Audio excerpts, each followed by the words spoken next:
faithfully conveying value and interpreting great books from around the world. Hello, this is Sally's Book Talk. Today we're exploring a book called A History of Japanese Samurai. The author is renowned Japanese historian, Professor Emeritus Masaaki Takahashi from Kobe University. Samurai are truly fascinating figures in history. As a social class, they vanished by the mid-19th century, but as legends and cultural symbols, they've endured remarkably. Even today, whether in literature, film, anime, or games, anything related to Japan often features samurai imagery. You could say samurai are Japan's defining portrait, shaping our perception of Japanese national character. For instance, perceptions of Japanese obedience, tenacity, corporate loyalty, and meticulousness largely stem from our samurai impressions. Of course, this impression isn't entirely positive. Since modern times, Japan's deepening militarism caused immense suffering across Asia. Militarists constantly invoked Bushido spirit to justify their aggression. This long conflated samurai with Japanese invaders, leaving dark, brutal memories worldwide. So what were historical Japanese samurai really like? The answer lies in today's book on Japanese samurai. This book's greatest strength is debunking myths surrounding samurai. For example, samurai are often depicted as unconditionally loyal to the emperor, choosing seppuku over surrender. The author notes that in ancient Japan, samurai betraying lords was commonplace and uncondemned.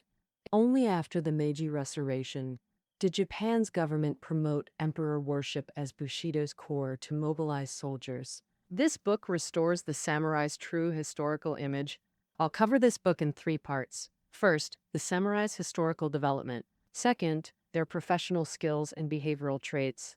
Third, their demise and the distorted Bushido spirit. All right, let's begin with part 1. The samurai's development across origin, expansion, and dominance phases. First, origins. Samurai are generally believed to have emerged during the Heian period. In 794 AD, Emperor Kanmu moved Japan's capital from Nagaoka to Heian Kyoto. That is today's Kyoto, marking the beginning of the Heian period, which lasted about 400 years. Heian Kyo's layout was modeled after Chang'an and Luoyang from China's Tang dynasty, featuring imperial palaces, government offices, and residential areas in an extensive grid pattern. This placed high demands on maintaining public order.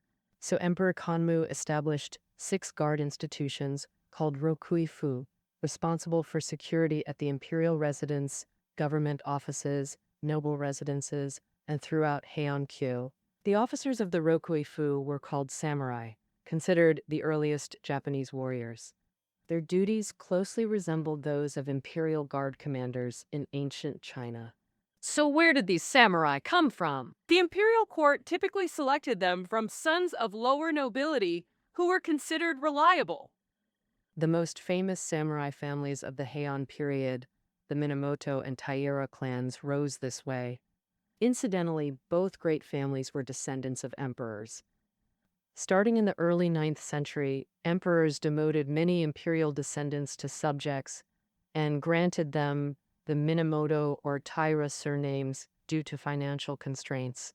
To make a living, many Minamoto and Taira members joined the Rokuifu as officers. During mid-10th century unrest in Japan's Kanto region, both clans played crucial roles in suppressing rebellions through military strength. Gradually, they gained renown as prominent warrior families. Yet even then, samurai status remained relatively low due to the Ritsuryo system. What was the Ritsuryo system? Simply put, it was Japan's centralized administrative and legal system modeled after China's Tang dynasty. Under Ritsuryo, everyone had fixed social ranks, with the emperor and high nobility at the top. Next were those serving them called shi. Samurai who served belonged to this shi class. Below them were commoners, with slaves and prostitutes called senmin at the bottom. Thus, samurai belonged to the si, lower nobility, between high nobles and commoners, using specialized skills to maintain elite rule. These skills included martial arts, but also document drafting, accounting, financial management, and craftsmanship. Essentially, All who served high nobles were shi, samurai being just one category with different responsibilities but equal status. This shows samurai hadn't yet differentiated from the broader shi class, though they'd grow into a formidable force. This relates to the collapse of the Ritsuryo system. Now we'll discuss the second stage of samurai development. Expansion. The Ritsuryo system's economic foundation was state land ownership. As the nation's largest landowner, the emperor controlled unmatched resources, enabling centralized rule. But Japan was a small country with scarce farmland. To encourage land reclamation and boost food output, the emperor allowed reclaimers to own newly cultivated lands. This created a loophole in state land ownership.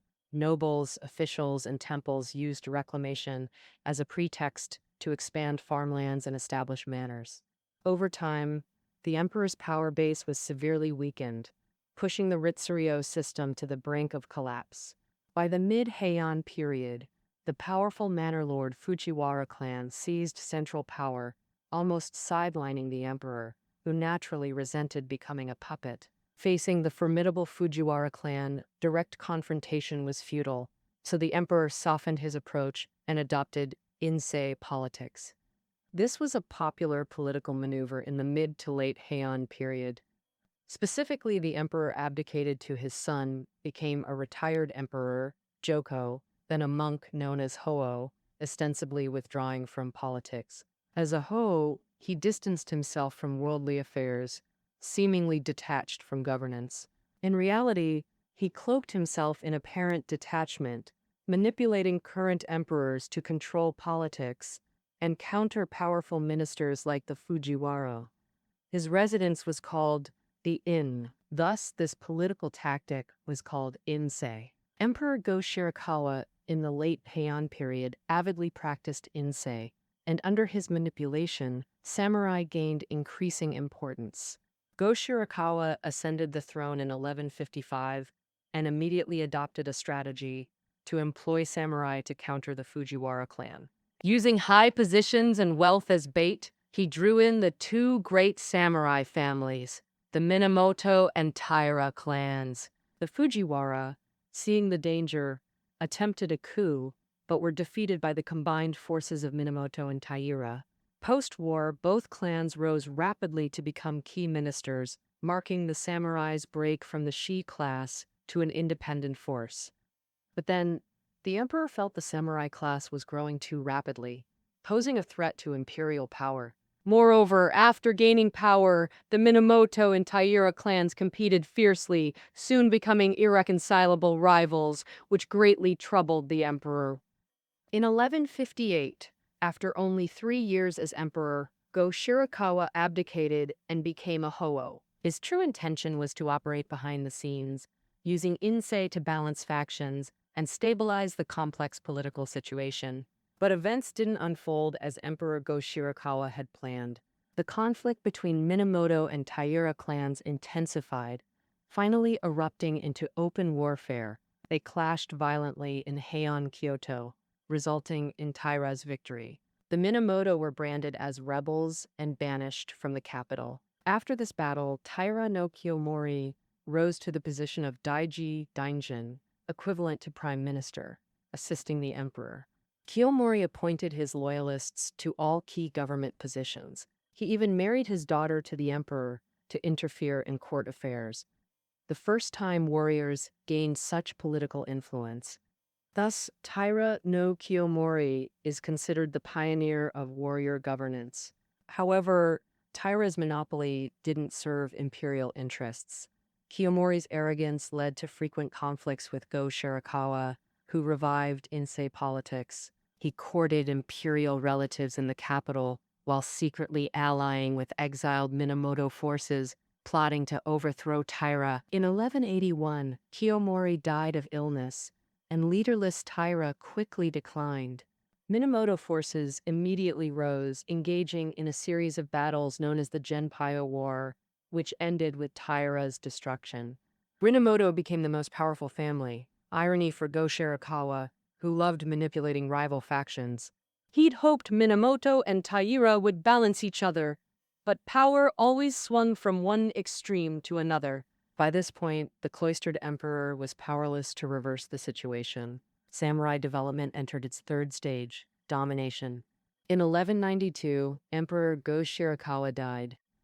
That same year, Minamoto leader Yoritomo received the supreme title of Sei Taishogun, marking Minamoto's complete control. Learning from Taire's mistakes of direct rule and imperial conflict, Yoritomo established the indirect shogunate system. He kept the emperor in Kyoto while establishing his shogunate in Kamakura, near modern Tokyo, making it Japan's administrative center. As Minamoto were warriors, Kamakura shogunate became Japan's first warrior government. From its 1192 establishment until abolished in 1868, shogunates ruled Japan for 572 years.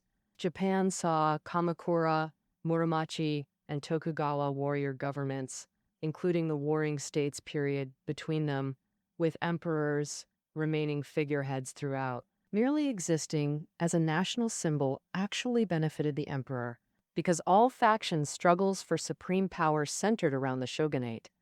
No matter who became shogun, the emperor remained insulated from conflict. As the saying goes, shogunates flow like water, but the emperor endures like iron. This ensured the Japanese imperial family's continuity, shielding it from brutal political struggles. The samurai class was thrust into the spotlight, becoming ancient Japan's de facto rulers. Of course, the rulers themselves had internal hierarchies. Take the Kamakura shogunate. Its power structure resembled a pyramid. At the peak were the Minamoto clan, its founders, and their in-laws, the Hojo clan. The Kamakura shogunate lasted over 140 years. The shogun title remained with the Minamoto, while the Hojo monopolized key government positions. Thus, Minamoto and Hojo were the highest-ranking samurai. Below them were Bokenin, go being an honorific for the shogun. Gokenin literally means the shogun's retainers. They guarded high-ranking samurai, monitored the emperor, and commanded lower samurai in war. But Kokunin had far better prospects than ordinary servants. Military achievements could earn them hereditary land grants. Takeda Nobuyoshi, a famous Kamakura-era Gokenin, became Shugo, military governor of Kai province. The legendary warlord Takeda Shingen descended from him. In short, Gokenin commanded lower samurai for the shogunate, making them the samurai class backbone. This growing strength eventually threatened the shogunate itself. During late Kamakura, Ashikaga Takauji became Gokenin leader, deeply dissatisfied with corrupt Minamoto and Hojo clans. In 1333, Ashikaga led Gokenin to overthrow Kamakura shogunate, became shogun, moved the capital to Kyoto's Muromachi district, establishing the Muromachi shogunate. Since the Muromachi shogunate was created by Gokenin, endorsing Ashikaga, his power was limited. He had to accommodate other Gokenin interests. Soon after taking power, Ashikaga rewarded meritorious Gokenin with land grants across Japan. They became daimyo, equivalent to feudal lords. These daimyo held land ownership within their domains, monopolizing administration, justice, and civil affairs. They maintained samurai as private armies, only needing superficial obedience and regular tribute to the shogunate.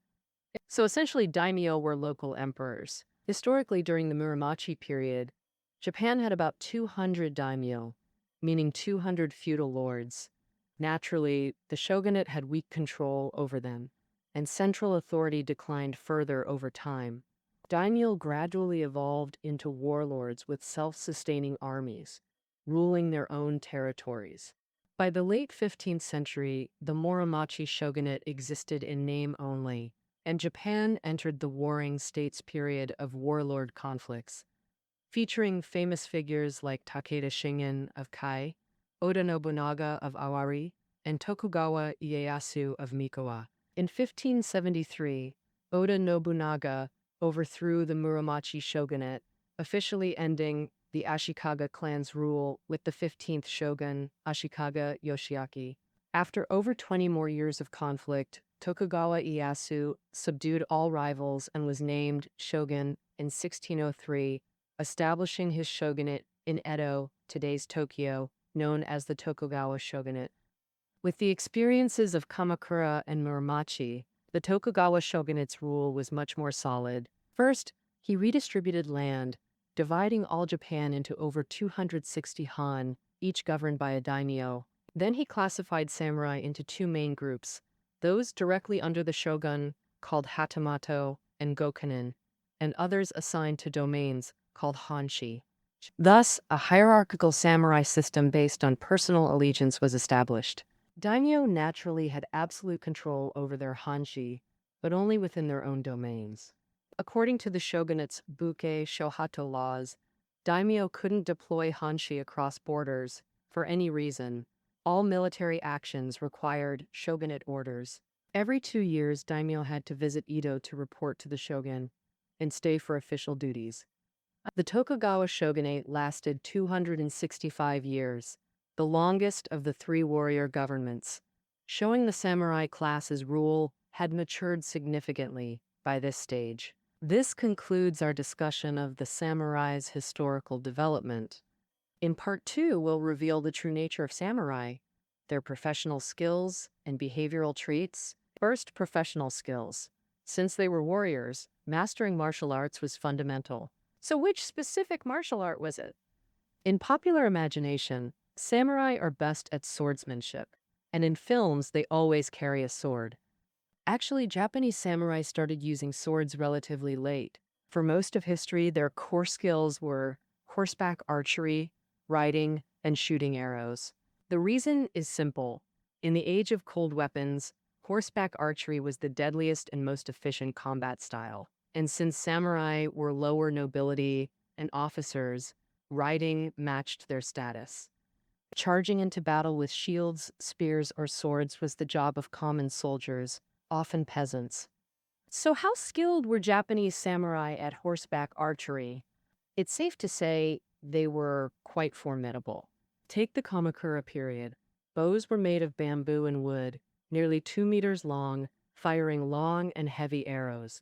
This demonstrates the considerable strength of the samurai.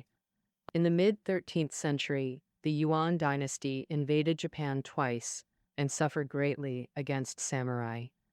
In the first invasion, the Yuan army had the upper hand. The rumor, Riot said, unexpectedly, their commander was pierced through his armor by a Japanese sharpshooter, severely wounded, causing the Yuan army to collapse and retreat in defeat. Afterward, survivors recalled that Japanese cavalry were superb archers, brave and tenacious, hard to defeat.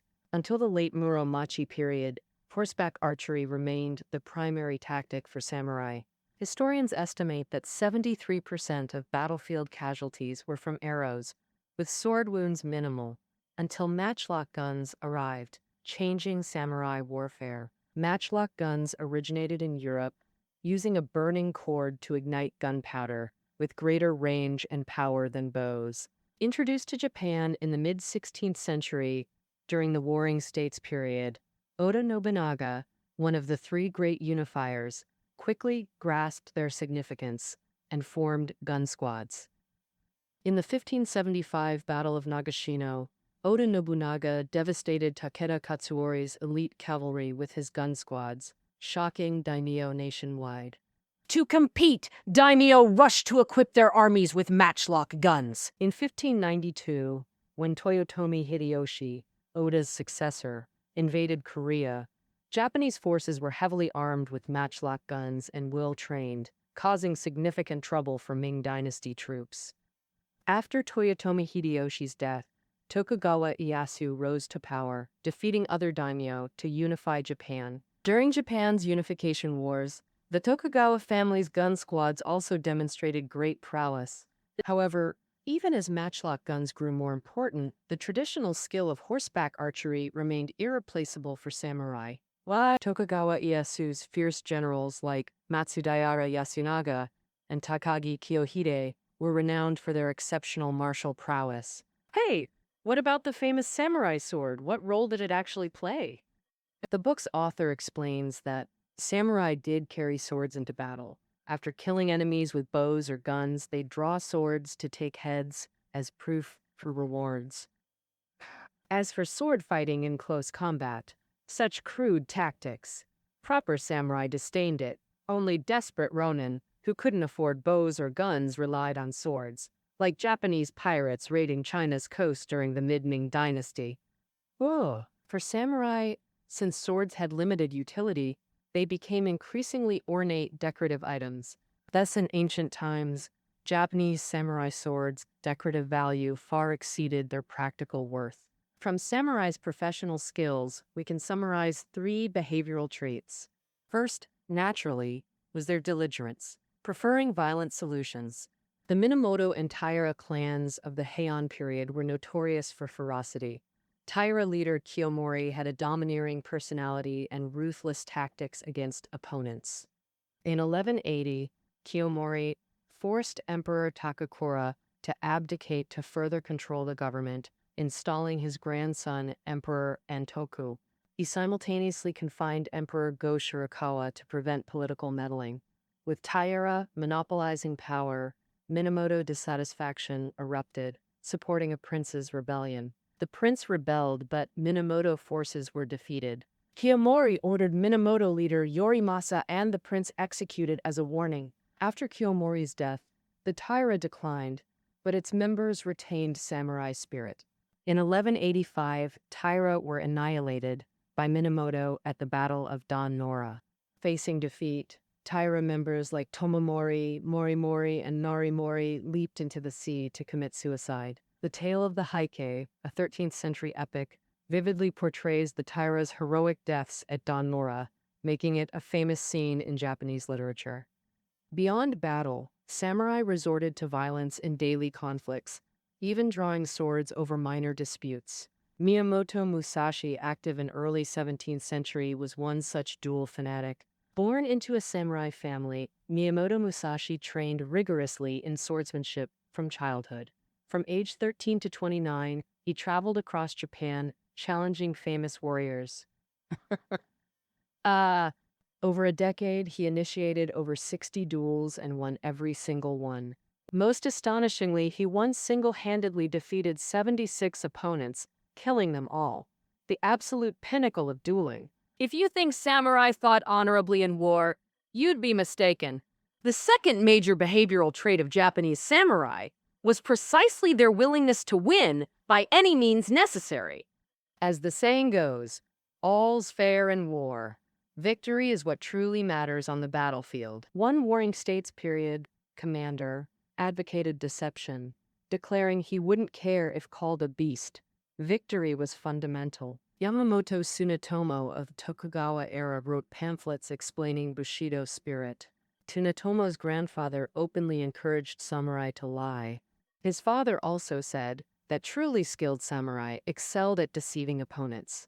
Even in the peaceful 18th century, Japanese Confucian scholars preached that honesty couldn't win battles. Deception was acceptable even against allies to gain advantage. This was Japanese Bushido. Since even allies could be deceived, betraying lords for fame and profit wasn't surprising. This brings us to the third behavioral trait of samurai. That, an ancient Chinese proverb says, master civil and martial arts to serve the emperor. Japanese samurai similarly sought to serve rulers for fame and status. For over 6 centuries, from mid-Heian to Tokugawa, Japan rarely knew peace. Court conflicts, lord rebellions, and banditry were commonplace. To rise in such chaos, samurai needed martial skills but also political savvy to back the right patrons, hence abandoning lords.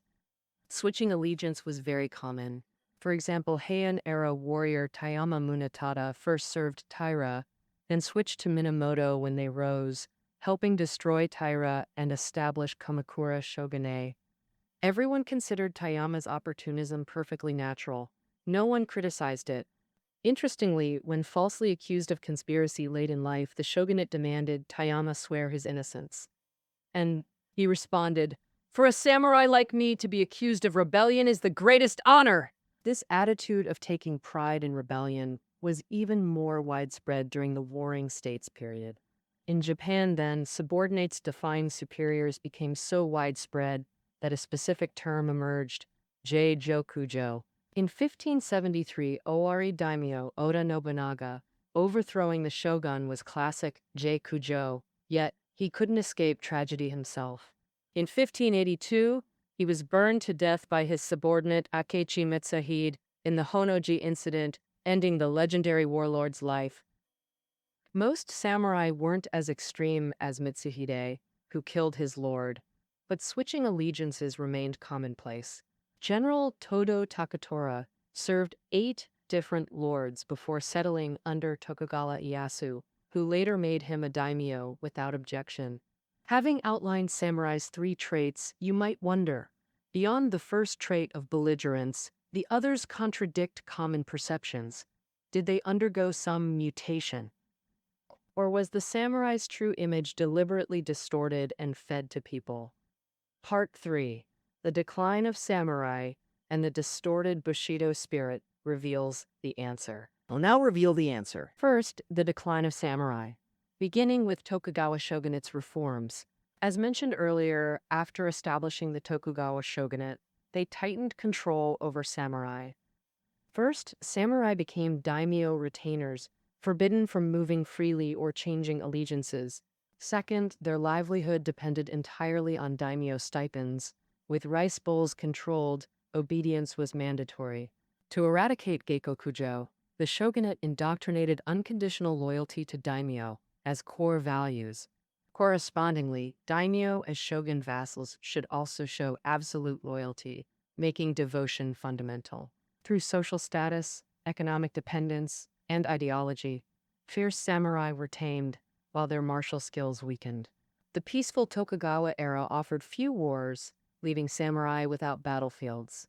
Many took side jobs, teachers, doctors, shopkeepers, or artisans, increasingly common over time. As shogunate and domains faced financial crises, stipends were often delayed, forcing samurai to rely on side incomes. Take Katsushika Hokusai, the ukiyo-e master.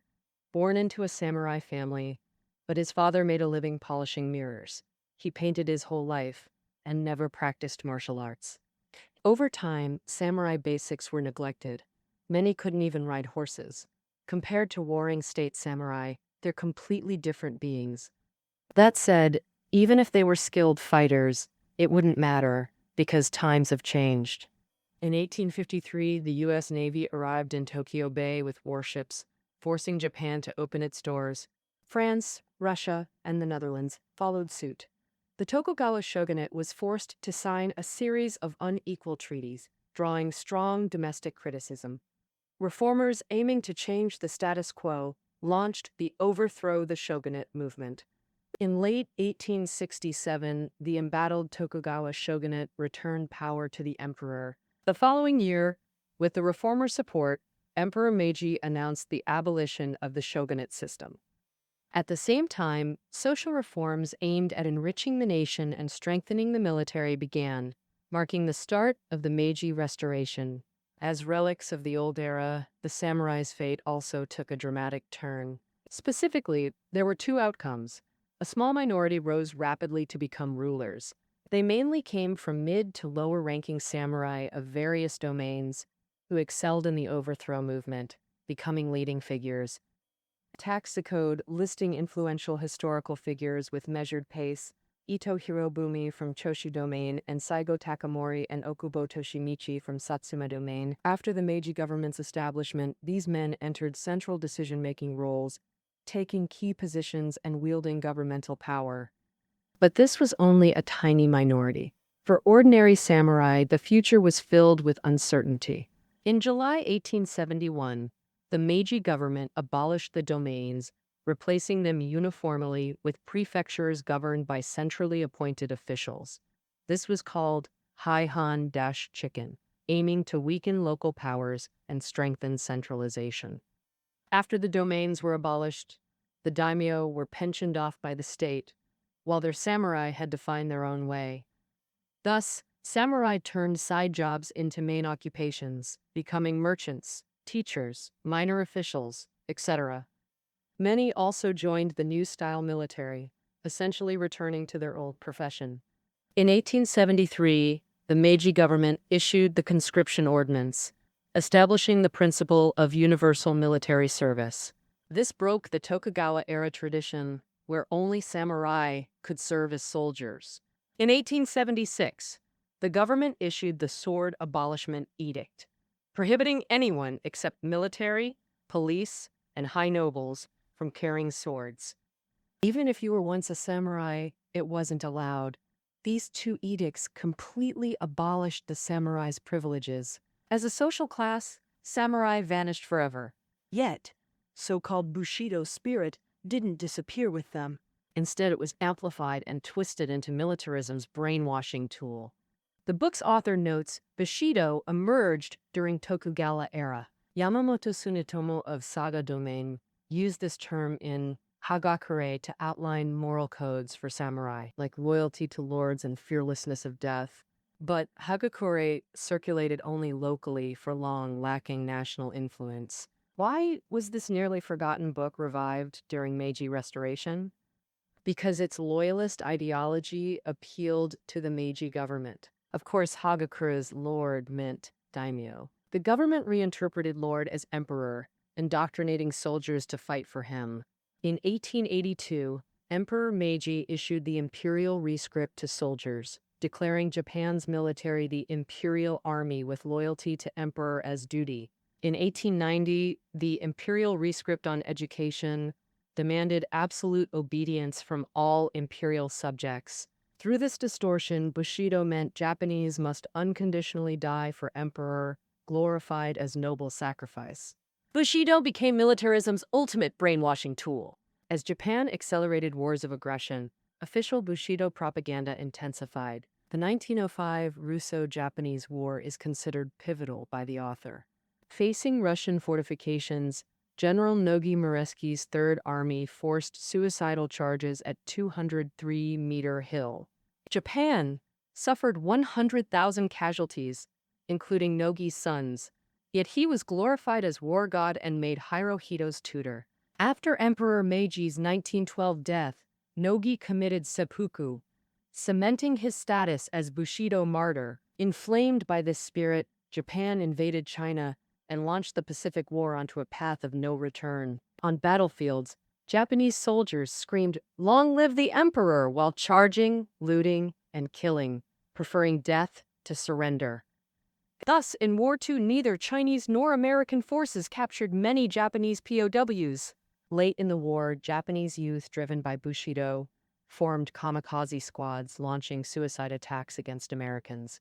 In this sense, militarists successfully brainwashed the Japanese people. Ironically, this brainwashing targeted civilians while Japan's military political elites didn't believe it themselves. For example, after 211, most officials didn't die for the emperor except a few hardliners.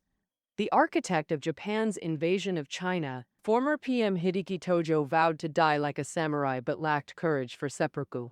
He shot himself in the chest and missed. Allied forces saved him and brought him before the International Military Tribunal for the Far East. On December 23, 1948, Tojo and 5 other Class A war criminals were executed, ending so-called Bushido spirit. Post-war, Japan's interpretation of Bushido separated from militarist ideology. The author believes that as long as Japan maintains its pacifist constitution and remains vigilant against militarism's resurgence, Bushido as part of traditional Japanese culture isn't inherently extreme. All right, that concludes a history of Japanese samurai. Reading notes are below the audio. See you next time.